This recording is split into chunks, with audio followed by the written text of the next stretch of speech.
There are two types of people in this world: the smart ones and the ones who make eye contact with the sergeant.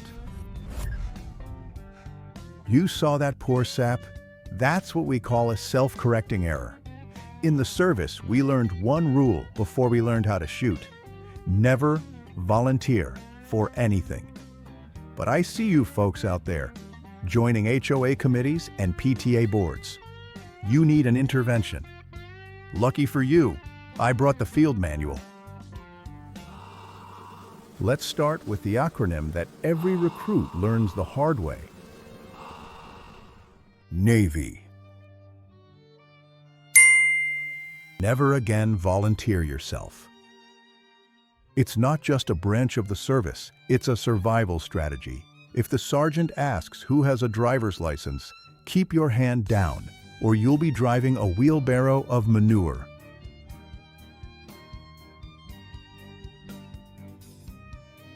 Because the moment you show initiative, you become a target. Don't be a hero. The hero is the guy who gets his squad killed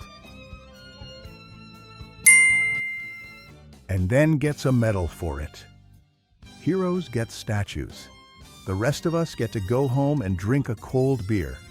I know which one I prefer, but sometimes you forget.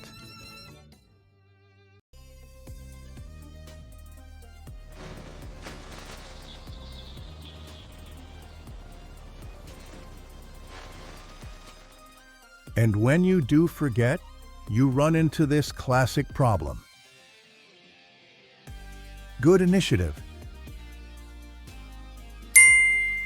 Bad judgment. That's what they put on my tombstone. Here lies Walter. He thought he could help. Spoiler alert, he couldn't.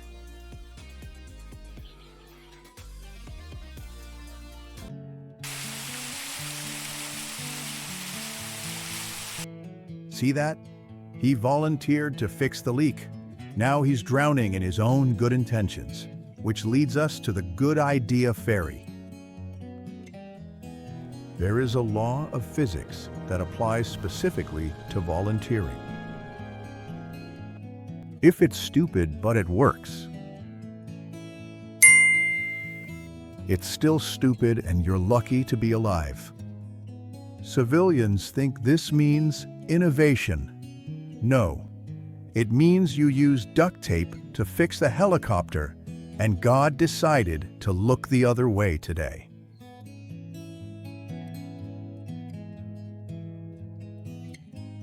And usually, the job you volunteered for is impossible because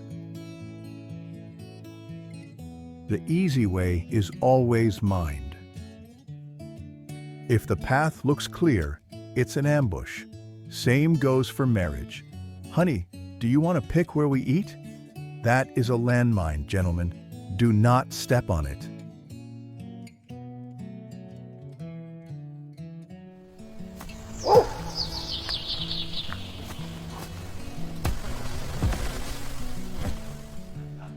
The problem is, once you start working, you can't stop. Anything worth doing is worth overdoing. If they ask for a hole, you dig a trench. If they ask for a trench, you dig a grave. It's the only way to be sure they won't ask you to dig again.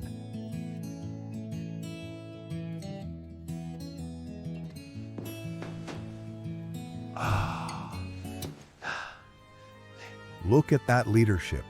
Inspiring. Which brings me to the people who actually ask for volunteers. We all know who causes the real problems.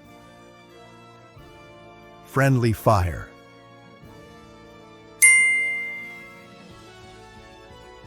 The most dangerous thing on the battlefield isn't the enemy. It's a second lieutenant with a map and a compass, or your HOA president with a ruler.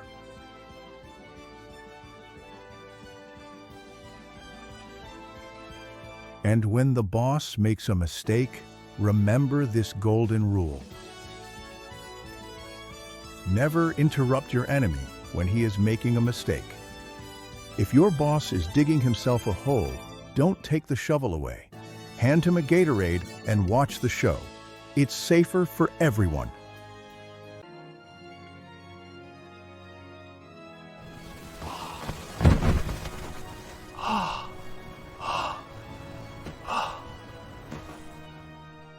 Because trying to use logic with command is useless.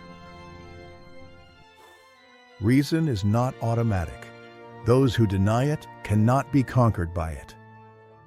You cannot explain to a toddler why he shouldn't eat dirt, and you cannot explain to a captain why we shouldn't paint rocks in the rain. Just paint the rocks.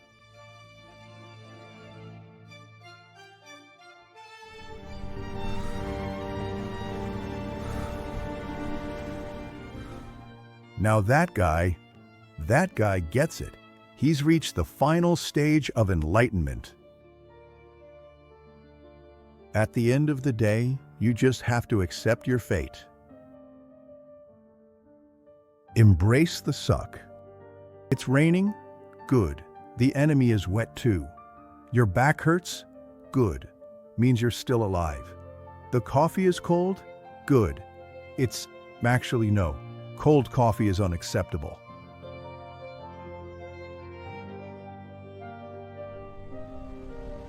Because no matter how much you plan, things go wrong.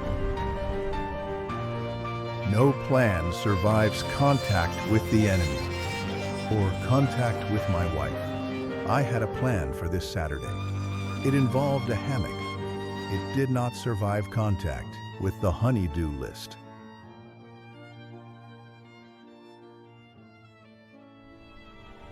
So, the only real wisdom I can leave you with is this. This too shall pass. It might pass like a kidney stone, but it will pass. Keep your head down, keep your socks dry, and for the love of God, don't raise your hand.